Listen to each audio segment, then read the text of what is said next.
Sí. Buenos días. Desde la Unidad de Desarrollo Tecnológico UDT les damos una cordial bienvenida al seminario Desarrollo de celdas solares de capa fina basadas en semiconductores dopados con carbono.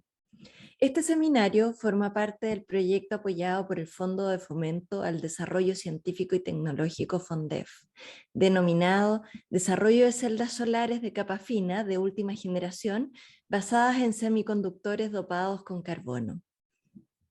En este día nos acompañan la doctora Po-Chan Phon, ingeniero de proyecto del Departamento de I+D de la Unidad de Desarrollo Tecnológico UDT, y el profesor Dr. Juan Matos, profesor titular, académico senior, director del programa de doctorado en Ciencias Aplicadas del Instituto de Ciencias Químicas Aplicadas de la Universidad Autónoma de Chile. Podrán realizar sus preguntas por escrito en el chat durante el desarrollo del taller. Al final del seminario pueden levantar la mano para que la administradora habilite el micrófono para realizar sus consultas. El seminario será grabado y se encontrará disponible parcialmente en nuestra página web y redes sociales. A continuación dejo con ustedes a la doctora Po-Chan Phon.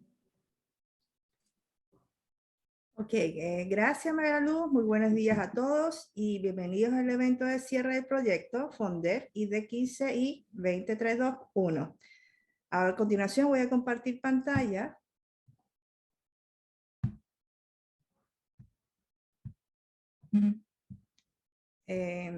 ¿Se ve?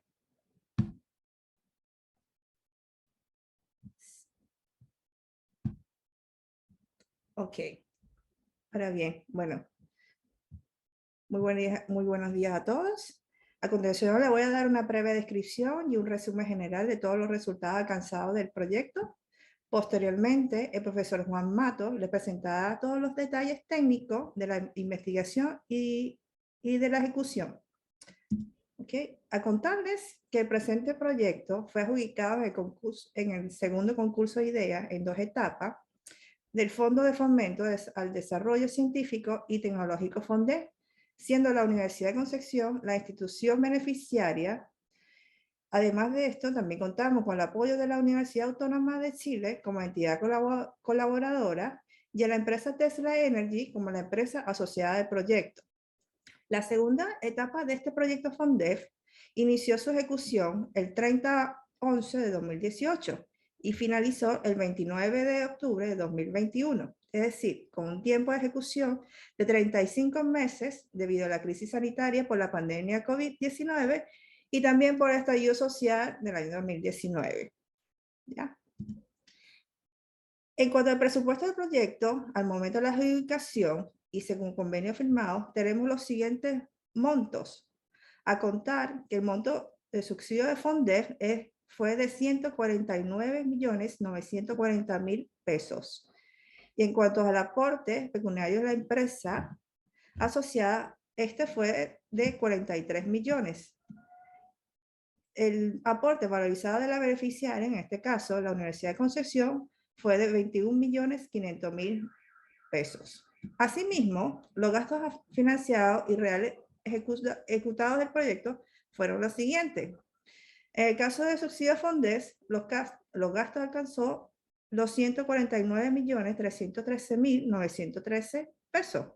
En el caso del aporte pecuniario de la empresa asociada, esta fue de 43.2.719 pesos. Y para el caso de la Universidad de Concepción, los aportes valorizados alcanzaron los 23.700.000 pesos. ¿Ok? En este sentido, el total del proyecto ejecutado tiene como monto total de gasto financiado de 216.016.632 pesos. Ahora bien, a contarles un poco del equipo de trabajo. Con respecto a este equipo de trabajo, fundamental para la buena ejecución del proyecto, les comento que participaron un equipo multidisciplinario entre las universidades y la empresa asociada. De parte de las universidades, contarles que tenemos a Juan Mato en el rol del director del proyecto, responsable principal de la investigación científica tecnológica e inventor de la tecnología. El segundo director del proyecto, me toca a mi persona, llevar a cabo esta función. Además de eso, también ejercí el rol de investigadora. Por otra parte, tenemos a Mariela Luz Morales, nuestra gestora tecnológica, con amplia experiencia en el tema de transferencia y modelo de negocio. En cuanto a ejecución de todas las actividades del proyecto, de los ensayos experimentales, comentarles la participación de nuestros ingenieros, Héctor Grandón, nuestros ingenieros eléctricos, Germán Jiménez, y a todos los operarios y personal administrativo de la ADT y de la Universidad de Concepción, que también contribuyeron a la ejecución del proyecto. Asimismo, contarles que también contamos con la participación de varios personal, tanto de la Universidad Autónoma y de la empresa Tesla Energy.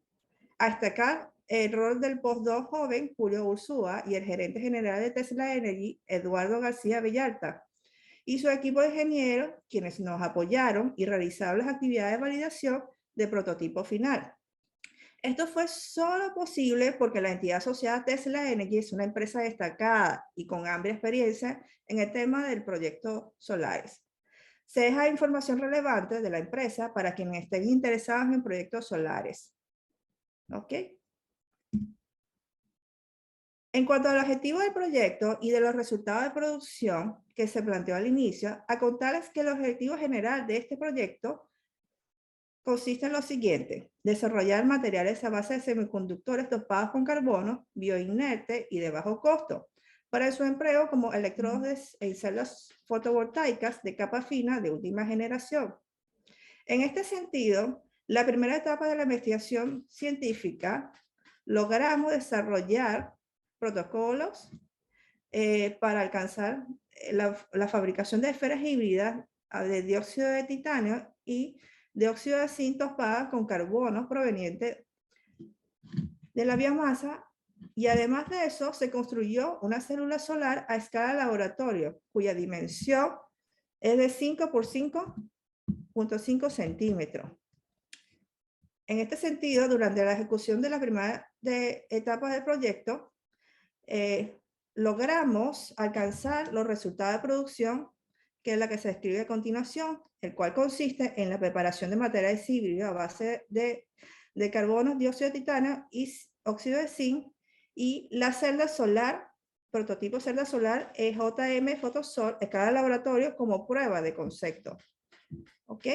Entonces, a este respecto, al final de la primera etapa del proyecto, como entregamos resultados de producción resaltantes, nos enfocamos en la segunda etapa de investigación tecnológica, el proceso de escalamiento. A este respecto, los resultados de producción que se alcanzaron en esta segunda etapa consiste en el protocolo de fabricación a gran escala de los materiales fotoactivos de dióxido de titanio y el prototipo de celda solar a escala preindustrial validada bajo condiciones reales de uso. ¿Ok? Ahora bien, a contarle que además de los resultados de producción del proyecto, el proyecto también ha generado varios resultados relevantes que impactaron positivamente al entorno. Para dimensionar esto, aquí les presento una síntesis de otros resultados generados durante la ejecución del proyecto. A destacar que en la primera etapa logramos, además del resultado de producción, una solicitud de patente de invención nacional, 3 publicaciones en revistas Web of Science indexadas, una cooperación internacional con la plataforma solar de Almería en ICEMA, España, en el año 2016, 10 presentaciones en congresos y 5 publicaciones menores tipo Proceeding. Además de eso, a contarles que la formación de capacidades hemos alcanzado 2 organizaciones de curso taller, en el cual les destaco que la primera consiste en la generación de nuevos materiales para celdas solares fotovoltaicos llevada a cabo en México en el año 2016. El segundo curso que se pudo llevar a cabo se denomina nanomateriales y su aplicación en tecnología solar, llevada a cabo en la propia Universidad de Concepción en noviembre del año 2016. Además de eso, contarles que se realizaron 3 seminarios en universidades y finalmente una formación de una red internacional entre CRNC, Universidad de Orleans, del cual se originó el proyecto REDES 170004 con financiamiento del propio ANI. Ahora bien, en cuanto a la segunda etapa del proyecto, aquí les presento una síntesis de los resultados, de los otros resultados alcanzados. En cuanto al tema del modelo de protección, logramos una patente de inversión nacional concedida, una solicitud de patente de inversión PCT, obviamente solicitadas el 31 de diciembre del año 2021. En cuanto a la producción científica, logramos alcanzar una publicación en la revista Web of Science Catalysis, varios proceedings, a destacar la presentación del taller, taller especializadas en materias de híbrido a base de carbono.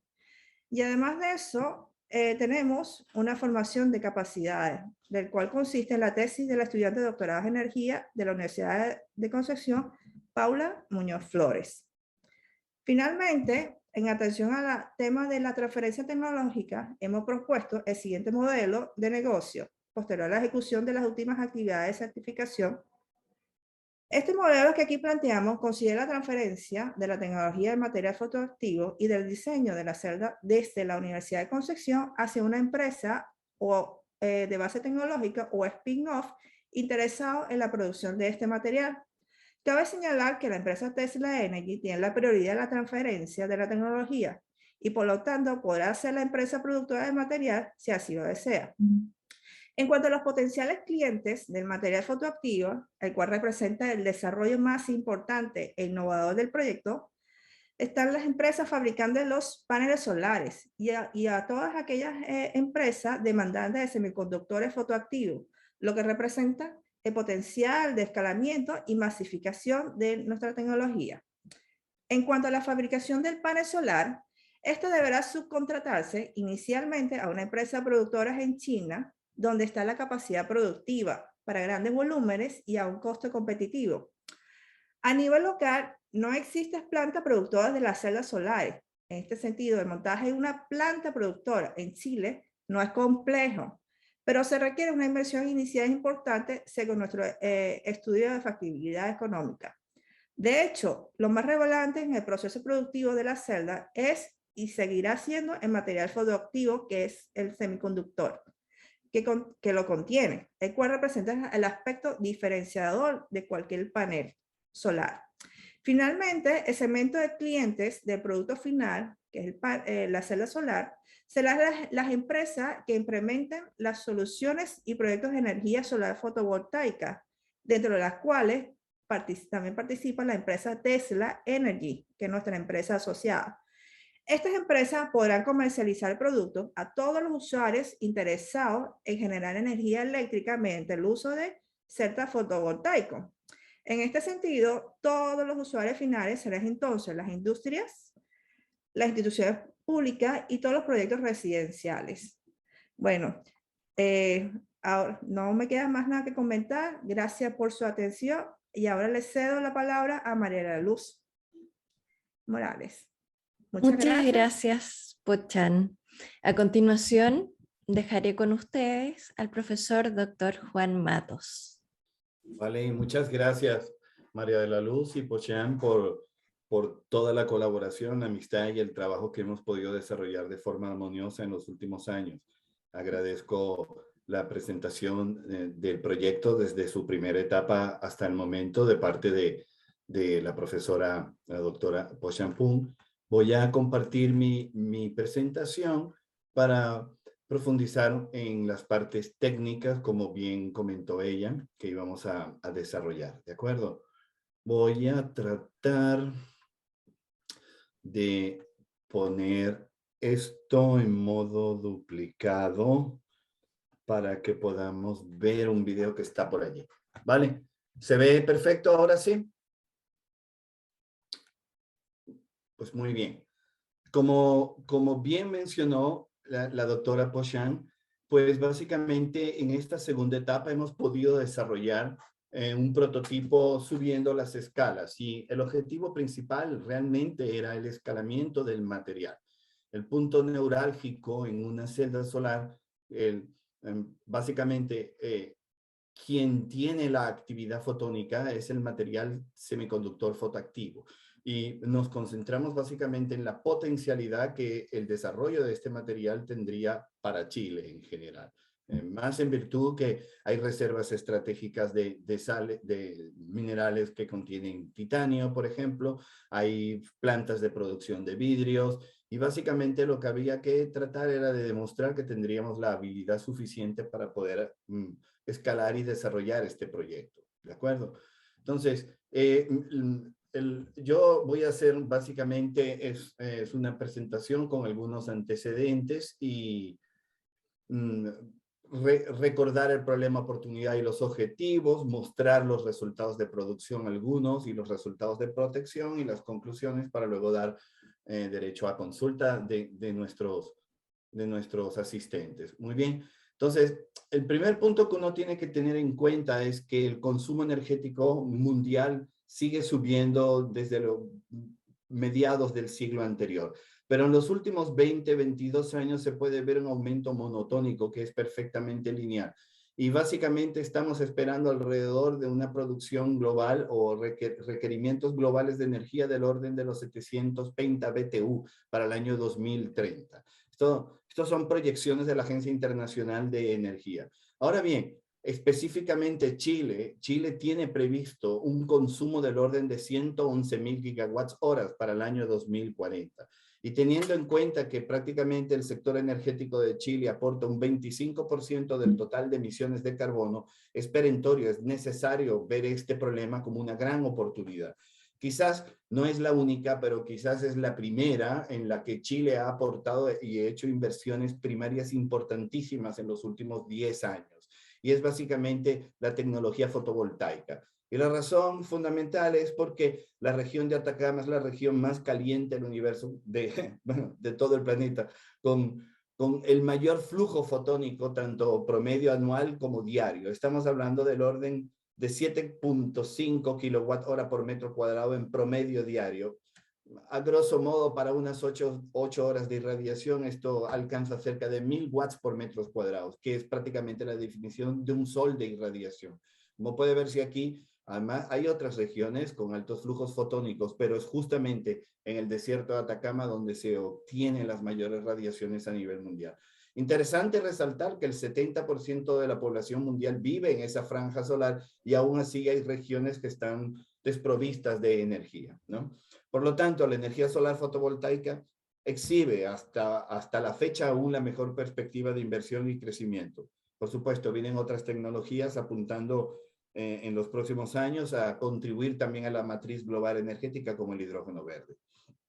Ahora bien, siempre existen competidores cuando uno propone una tecnología nueva y los dos competidores más importantes corresponden a las celdas solares a base de silicio, lo que hoy día llamamos polisilicio, y también teluluro de cadmio. Estos dos tipos de celdas son las que prácticamente retienen el 100% de la producción mundial de celdas solares. Alcanza más o menos un 80-85% la de silicio. Este polisilicio es lo que hoy llamamos silicio de grado solar, que tiene una serie de procesos químicos que por lo general generan enormes cantidades de subproductos tóxicos. Por ejemplo, por cada 1 kilogramo de semiconductor a base de silicio grado solar se generan 19 kilogramos de subproductos tóxicos, ¿no? Y esta purificación o purificación conlleva aproximadamente una emisión de 46.500 kilogramos de CO2. Son números que no son nada halagadores y es por ello que se ha apuntado en los últimos 10, 15 años a desarrollar nuevas tecnologías distintas a la del polisilicio, ¿no?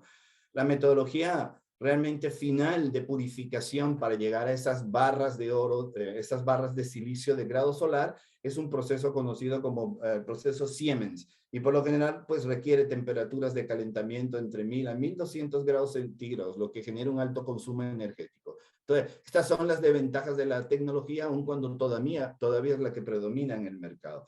La que siguió a esta tecnología y ya está en parte en la segunda generación es la del teluluro de cadmio, pero el teluro es un semimetal muy escaso que se obtiene fundamentalmente como un subproducto de las minas de cobre y de plomo. Podemos ver, por ejemplo, que el teluro de cadmio es uno de los 35 elementos críticos decretados por el Departamento de Estados Internos de Estados Unidos. Y hay apenas unas 24,000 toneladas de reservas mundiales de telurio. Por lo tanto, el Departamento de Estado de los Estados Unidos prevé que para el 2025 el suministro de telurio será crítico. Por lo tanto, pues no se confía mucho en el futuro en continuar con el desarrollo de este tipo de celdas. Es ahí donde nosotros aportamos una solución. No somos el único grupo que está trabajando en esta temática, pero se prevé que incluso con semiconductores fotoactivos del tipo dióxido de titanio dopados con puntos cuánticos de carbono se puedan incluso superar las barreras de Schottky, que son el límite a batir para lograr eficiencias fotónicas de conversión de solar en eléctrica que sean superiores al 30%, incluso más, dependiendo del tipo de material con que se puedan realizar estos puntos cuánticos. Nuestro aporte viene del hecho que tenemos muchos años trabajando en sólidos a base de nanocarbonos y lo que hemos hecho básicamente una producción sistemática y controlada, estudiando diferentes tipos de subproductos agroindustriales, como furfural, quitosano y sacarosa. Resalto quitosano porque formó parte de la primera patente que logramos durante la primera etapa del proyecto. Perdón. Por lo tanto, nuestra tecnología tiene algunas ventajas que las anteriores no tienen. La primera es que es un proceso de fabricación ecoamigable. Los residuos no son tóxicos ni tampoco corrosivos como muchos de los que se generan en la síntesis del polisilicio, como el triclorosilano, que por lo general está en base de HCl y es muy corrosivo, como bien saben. Además, también este tipo de celdas facilita el proceso de reciclaje, cosa que, por ejemplo, las de teluluro de cadmio son prácticamente imposibles de reciclar, porque tanto el teluro como el cadmio, principalmente este último, son elementos tóxicos y no es fácil su reciclaje, ¿de acuerdo? Y finalmente, el nivel de transparencia de este tipo de semiconductores como el de dióxido de titanio con el dopaje controlado de carbono nos permite diseñar de forma controlable la transparencia de las celdas solares, lo que permite, digamos, a futuro extender o extrapolar los resultados a la producción de ventanas solares, ¿no? Vamos a mostrar algunos ejemplos aquí. De esta forma, este pequeño estado del arte, básicamente, pues lo que nos recuerda el problema y oportunidad que comenzamos a trabajar unos años atrás, y es desarrollar celdas solares de capa fina de última generación a base de esferas híbridas de dióxido de titanio dopados con carbono y estos puntos cuánticos de carbono pues provenientes de biomasa, de manera de bajar los costos y tener una mejora sustancial en la cosecha de luz. Y más adelante les explicaré un poco qué es esto, por si hay algún interesado en la comprensión de los fenómenos fotónicos desde el punto de vista físico. Pero fundamentalmente, si mejoramos la captación de fotones en el rango visible, mejoramos la eficiencia fotónica, y eso se conoce como Light Harvesting Efficiency o factor de eficiencia de cosecha de la luz. Por lo tanto, los objetivos para esta segunda etapa nos enfocamos en el escalamiento y fue preparar a gran escala materiales híbridos a base de semiconductores dopados con carbono que sean bioinertes, de bajo costo y que nos permita su empleo en la fabricación de electrodos en celdas fotovoltaicas de capa fina de última generación y llegando a escala lo más preindustrial posible, ¿no? Logramos los objetivos específicos, logramos cumplir los 4 objetivos, sintetizar materiales híbridos a base de carbono y dióxido de titanio, escalamos las variables de síntesis con la formulación optimizada y reportada en la primera etapa del proyecto FONDEF, caracterizamos los materiales híbridos por técnicas físicas y químicas escalados de forma de garantizar y verificar que el escalamiento no afectaba las propiedades ópticas y electrónicas de los materiales producidos a baja escala. Un tercer objetivo fue, bueno, construir una celda solar de capa fina a escala preindustrial. Logramos llegar a una de 0.72 metros cuadrados, les vamos a mostrar. y logramos hacer la validación de la celda en condiciones reales de flujo fotónico en la región del Biobío. Entonces, de forma globalizada, este es fundamentalmente el esquema de producción. Partimos de una materia prima que es un residuo que puede ser tanto de la industria agrícola como de la industria de alimentos, y fundamentalmente nos concentramos en furfural, que es derivado de la agroindustria, el quitosano, que es un polímero natural que se obtiene de las conchas de los mariscos, por ejemplo, las jibias, los camarones, la langosta, etcétera, y sacarosa, que es un subproducto que se obtiene, por ejemplo, de algunos derivados del agro, como también desde remolacha, las patatas. Tenemos almidón que podemos extraer desde estos derivados que tienen componentes sacáridos.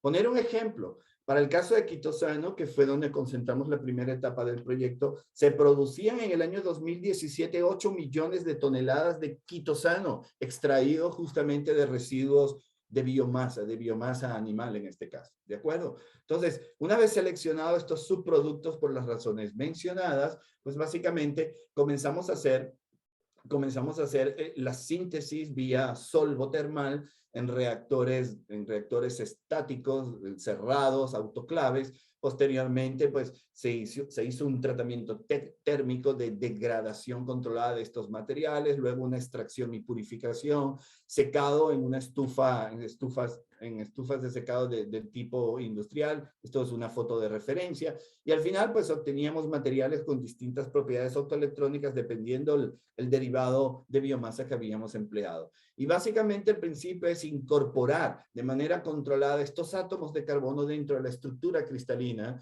del dióxido de titanio, de forma de controlar la cantidad de puntos cuánticos de carbono que teníamos, porque esto entre otras ventajas, permite un incremento en la eficiencia de la captación de luz, como les mencionaba anteriormente.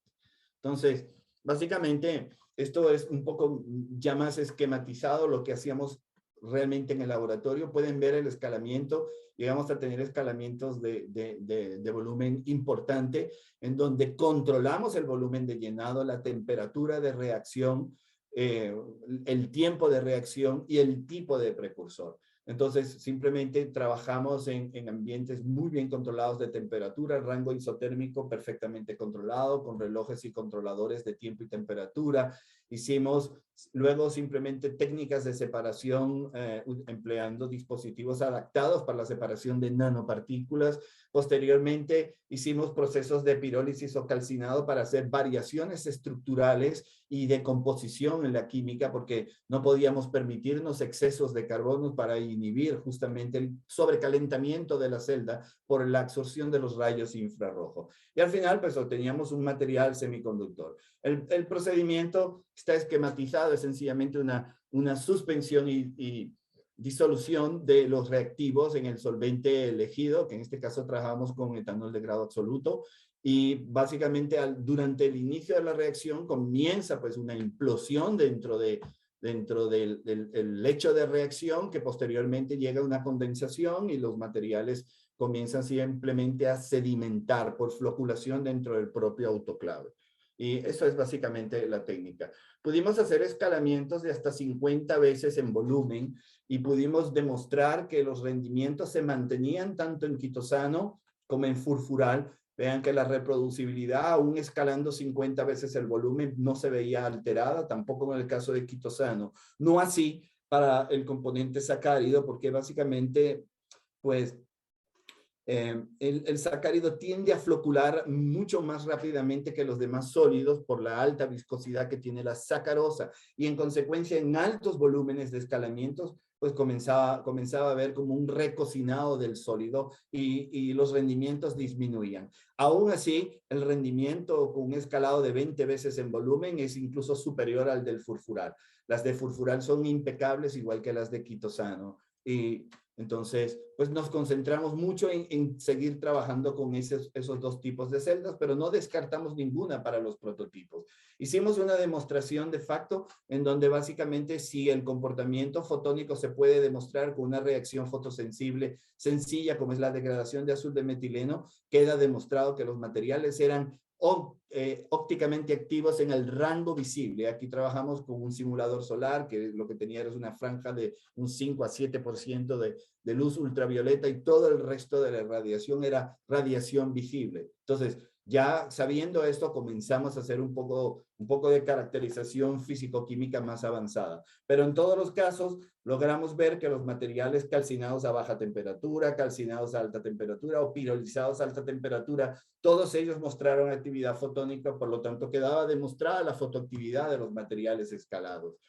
En cuanto a la validación de las propiedades de estos materiales luego de 12 meses de reposo en almacenamiento, quisimos verificar las propiedades y pudimos observar que no hubo cambios ni aparentes ni tampoco en la parte estructural ni óptica avanzada, como mostraré en las siguientes láminas. Pero de forma globalizada los materiales no perdieron ni textura ni morfología, no sufrieron cambios evidentes, no sufrieron lixiviación. Y bueno, los mantuvimos en un rango entre 19 a 26 grados centígrados. Y como les mostraré más adelante, estos son materiales micrométricos nanoestructurados conformados por esferas huecas. Muy bien. Para el caso de la estructura cristalina, pues pudimos ver que dependiendo el precursor de carbono, podíamos observar diferentes proporciones de anatasa y rutilo, que son las dos fases principales cristalinas del dióxido de titanio. Para el caso de la sacarosa pueden ver que las fases cristalinas están encapsuladas, lo cual estaba de la mano de esa deposición masiva de sólido de carbono amorfo que de alguna manera encapsulaba la estructura cristalina de la anatasa y del rutilo, que al calcinar pueden ver cómo van evolucionando. Calcinando a baja temperatura prácticamente predomina la fase anatasa. Calcinando a alta temperatura aparece una fase rutilo. Este material que obtuvimos desde sacarosa es fantástico porque además tiene un parecido extraordinario como uno de los dióxidos de titanio más eficientes a escala comercial, como es la P25 de la compañía Evonik. Pero bueno, resaltar que también pudimos controlar un protocolo en donde aumentábamos sistemáticamente la proporción de rutilo al pirolizar a alta temperatura, y esto es gracias al poder reductor que tiene el carbono, que es uno de los más eficientes conocidos en la tabla periódica. Entonces, pudimos controlar la estructura cristalina en lo que queríamos, que era obtener una mezcla de fases, porque sabemos que hay una sinergia optoelectrónica cuando hay una combinación de anatasa y rutilo. En cuanto a las propiedades texturales, logramos lo que nos proponíamos. Queríamos que nuestros materiales tuvieran una alta proporción de mesoporos, lo cual se aprecia claramente de las isotermas de absorción y desorción de nitrógeno a menos 196 grados centígrados. Esta proporcionalidad de un 40 a 60% en mesoporosidad es lo que permite el aumento en el light harvesting efficiency que les mencionaba anteriormente. En pocas palabras, si tenemos una disposición superficial que permite el paso de fotones hacia el interior de la esfera hueca, una vez dentro de esta esfera los materiales pues mejoran lo que se conoce como el factor de cosecha, porque estos fotones ya no se reflejan, quedan dentro de la esfera haciendo scattering, haciendo dispersión interna y haciendo múltiple activación fotónica.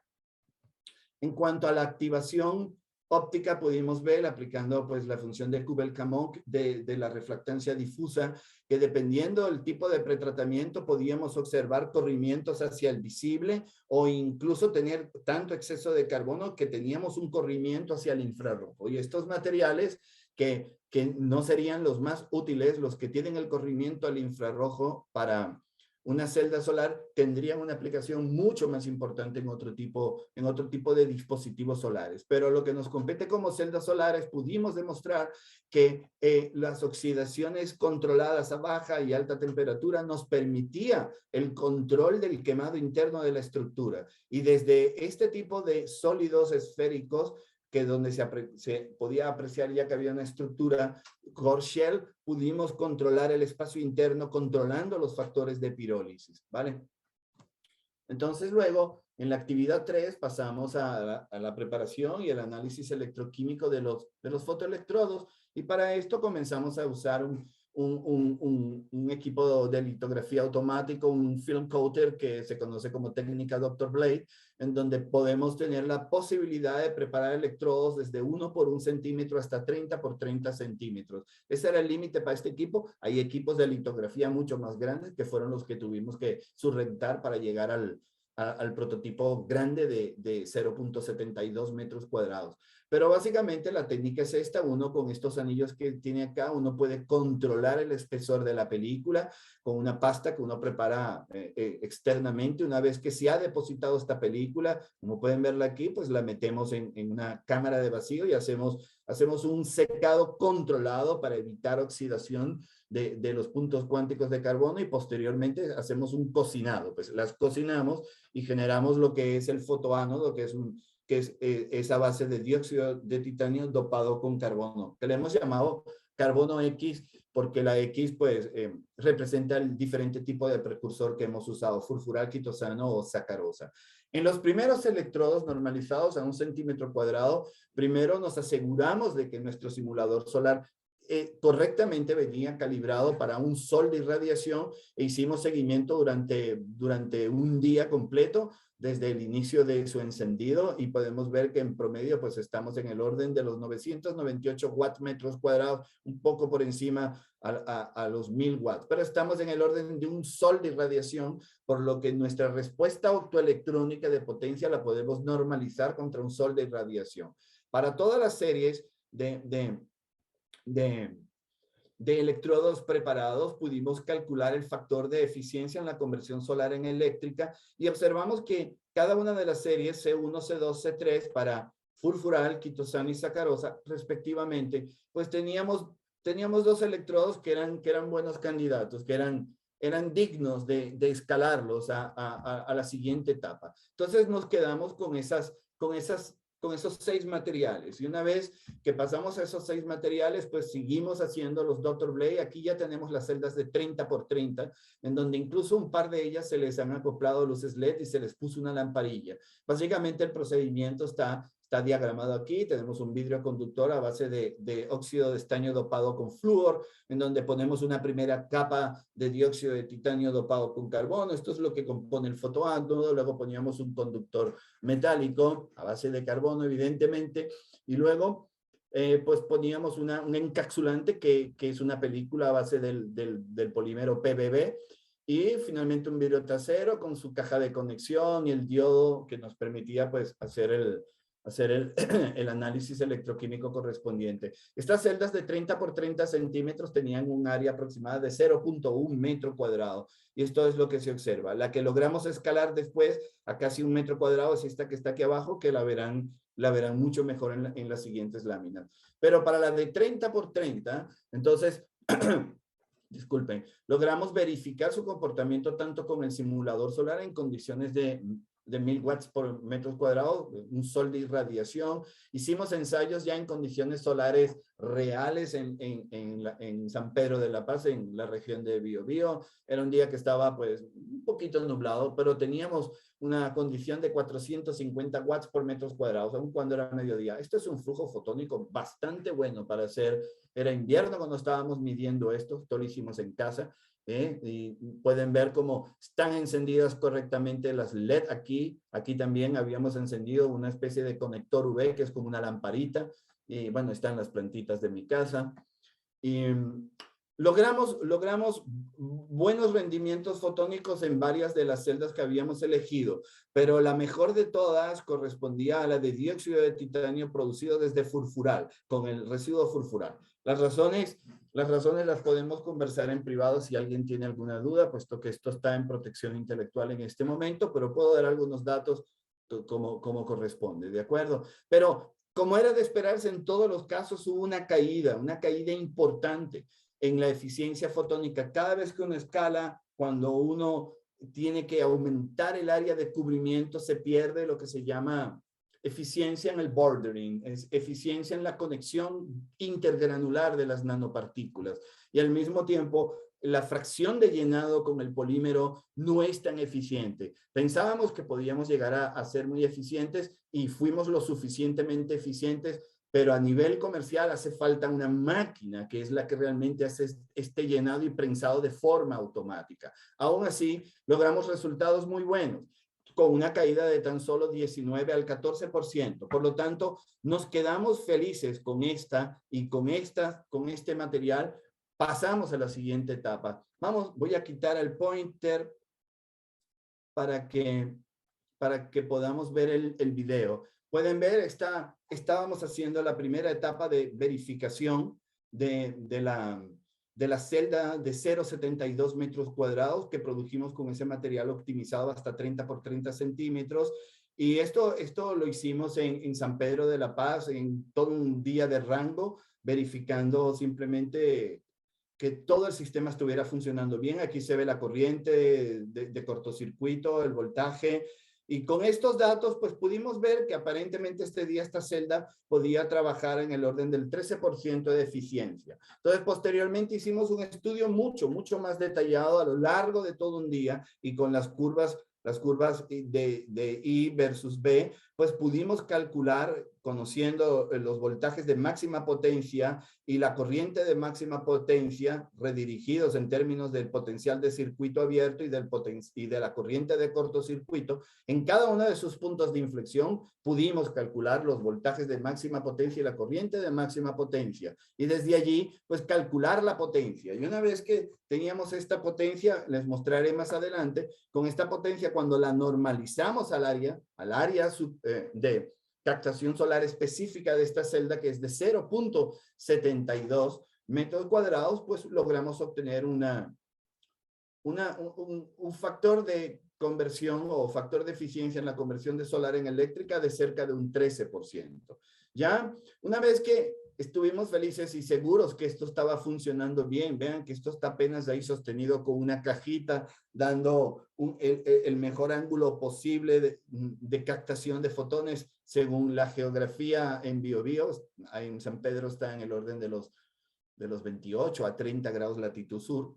Entonces, se procedió en las instalaciones de la Unidad de Desarrollo Tecnológico de la Universidad de Concepción, la instalación de lo que llamamos cariñosamente nuestro rancho óptico, ¿no? Entonces, pueden ver cómo comenzamos a hacer esta instalación. Aquí está Pochán haciendo mediciones de los flujos fotónicos durante todo el día. Teníamos incluso algunas imágenes captadas con un dron gracias al apoyo de nuestro querido amigo Nelson Schbinden, que yo cariñosamente le llamo Super Z porque es el mejor.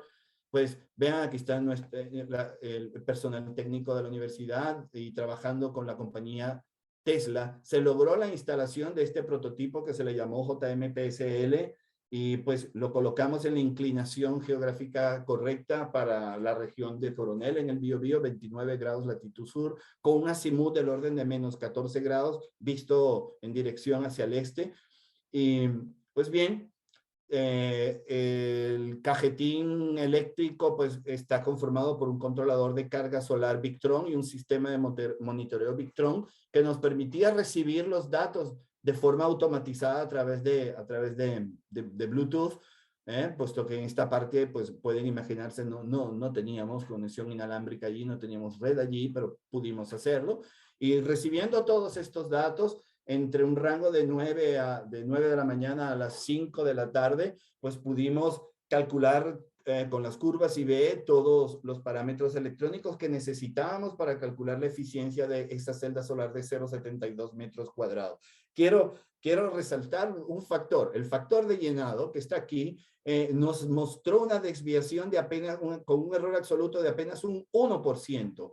Es decir, independientemente de la temperatura en que teníamos ambiental, que siempre va subiendo, y la temperatura del panel llegaba hasta un 50, 51 grados centígrados, este pequeño aumento de temperatura desde 38 a 52 grados centígrados prácticamente no afectó al factor de llenado, por lo cual ya sabíamos que nuestra celda había sido correctamente depositada a través de la litografía, del sistema litográfico que se realizó, y normalizando versus el flujo fotónico correctamente leído en el día, que lo seguíamos a través del piranómetro, pues tranquilamente pudimos verificar que a lo largo del día llegamos a tener una potencia máxima de 13.7%, una conversión máxima de 13.7%, pero en promedio tenemos una celda solar que se comporta alrededor de 12.9% con una desviación de apenas un 3%. En otras palabras, pudimos validar en condiciones reales en la región del Biobío el comportamiento de nuestra celda solar. Incluso fuimos más allá y este estudio lo ampliamos, no tengo tiempo para mostrarlo todo, pero logramos hacer correlaciones como función del flujo fotónico a distintos días de trabajo y logramos una correlación monotónica lineal que nos permite extrapolar la eficiencia de esta celda solar, por ejemplo, en Magallanes o en Atacama. Y en cualquier región, evidentemente, esta celda solar va a funcionar bastante bien y con un 13% de eficiencia es totalmente competitiva contra lo que uno encuentra en el mercado. Entonces, pues, dicho toda esta parte técnica, resaltar solo el título de patente de invención que nació desde la primera etapa y que fue adjudicada el 6 de agosto del año pasado. Tiene una vigencia de 20 años esta patente.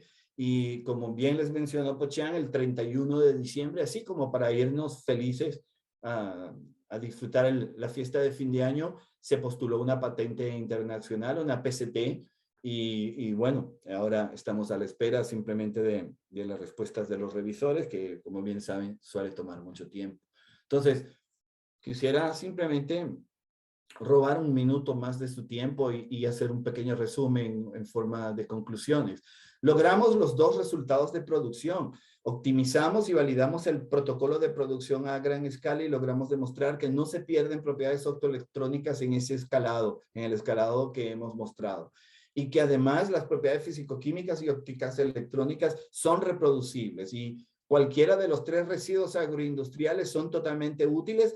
Resultó ser más útil para esta escala de escalamiento que trabajamos el furfural. No significa que los otros no puedan incluso ser mejorados, lo cual ya sabemos que podemos hacer, pero no era el objetivo principal aquí. El objetivo era demostrar el escalamiento y lo logramos. Y el segundo resultado era desarrollar el prototipo a escala preindustrial. Sabemos ya que con una celda 0.72 metros cuadrados, esto está en el rango preindustrial y la misma fue validada en condiciones solares reales en la región de Biobío, ¿vale?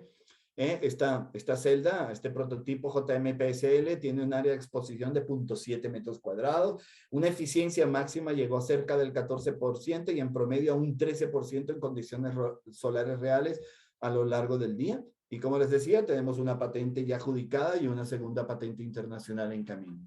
No puedo terminar sin agradecer muy profundamente, realmente con el mayor de mis respetos y cariños al doctor Alex Ver, al director ejecutivo de la Unidad de Desarrollo Tecnológico de la Universidad de Concepción, por permitirnos terminar y desarrollar este proyecto allí.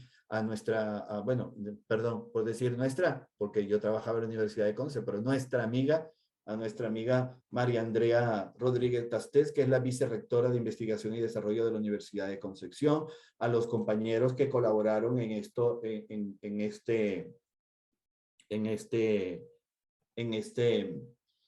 este proyecto. Tenemos a María de la Luz Morales, ingeniera de gestión y transferencia, Paula Muñoz, estudiante del programa de doctorado de la Universidad de Conce, Héctor Grandón, ingeniero, Germán Jiménez, ingeniero, Rick Mari Montaña, químico. Y bueno, pues gracias por su atención. Lamento haberme extendido quizás un par de minutos según el tiempo establecido. Quedamos dispuestos a sus preguntas y muchas gracias. Muchas gracias por la presentación. Si tienen alguna pregunta, pueden levantar la mano. Creo que hay una pregunta, alguien, Maritza Páez. Sí.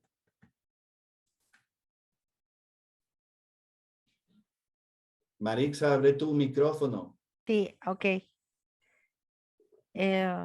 ¿Ahí me escucha? Sí, Maritza, hola, ¿cómo Ya, estás? ahora sí. Hola. Dos cosas.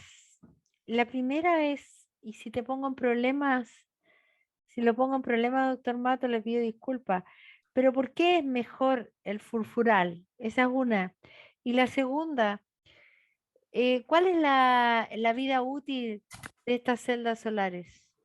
Bueno, la primera pregunta, primero que nada, Marixa, gracias. Muchas gracias por asistir.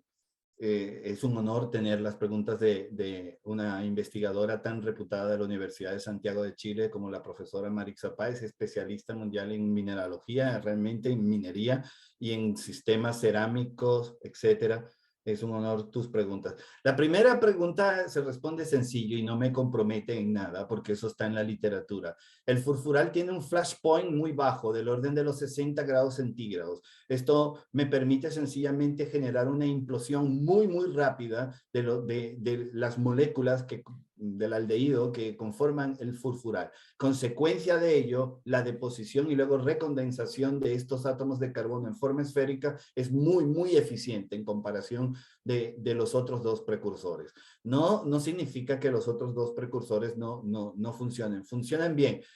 Lo que hay es que jugar con otras condiciones de temperatura y de tiempo de reacción, pero había que entonces hacer inversión primaria en otro tipo de autoclaves y no era el objetivo de este proyecto. Demostramos que eran reproducibles y en térmicos químicos sencillos es porque el flash point es de apenas 60 grados centígrados. Y en cuanto a la segunda pregunta, no puedo darte una respuesta porque realmente esto debe validarse en el rango de tiempo. El rango que nosotros pudimos validar fue de pocas semanas de trabajo por culpa del COVID, como bien mencionó la profesora, la doctora Pochampum. El 2019 fue catastrófico y el 20 pues mejor lo olvidamos, ¿no? Mejor olvidamos los 2 años. Pero aún trabajando contra el tiempo logramos hacer lo que pues parecía que iba a ser imposible. Logramos hacerlo. Hace falta una validación a largo plazo y seguir un año, seguir por lo menos un año el trabajo de esta celda. Ahora, una celda solar de capa fina a base de dióxido de titanio, pues puede tener una vida de duración entre 12 a 15 años dependiendo la transparencia que tenga. Eso es lo que está en la literatura. Puede durar de 10 a 15 años, comparable a una base de polisilicio, sin ninguna duda. Espero haber respondido Sí. tus cuestiones, Marixa. ¿Alguna otra pregunta? No.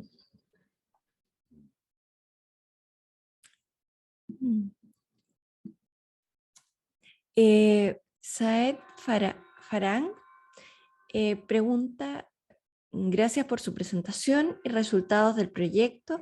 ¿Cuál fue la mayor limitación para convertir esta tecnología de laboratorio a industrial o preindustrial? Lo mencionamos a lo largo de las dos presentaciones, la doctora Pochán y mi persona. Principalmente no hay plantas de producción de celdas solares. Entonces, cuando queremos hacer un escalamiento amplio, grande, pues básicamente hubo que subcontratar el servicio para hacer la litografía en áreas grandes. El equipo Dr. Blake con el que contamos solo nos permitía 30 por 30, pero tratar de hacer un empaste en áreas más grandes a mano no genera buenos resultados. Por esa razón, cuando se quiere ir a escala más grande, hay que hacer inversión primaria, como ella bien mencionó. Ella tiene a la mano datos económicos y probablemente puede mencionarlos mucho más eficientemente que yo. Bueno, si no hay más consultas, muchas gracias por su asistencia. Y les invitamos a visitar nuestra página web udt.cl y nuestras redes sociales para enterarse de nuestras próximas actividades. Que tengan una buena semana. Gracias, feliz día a todos.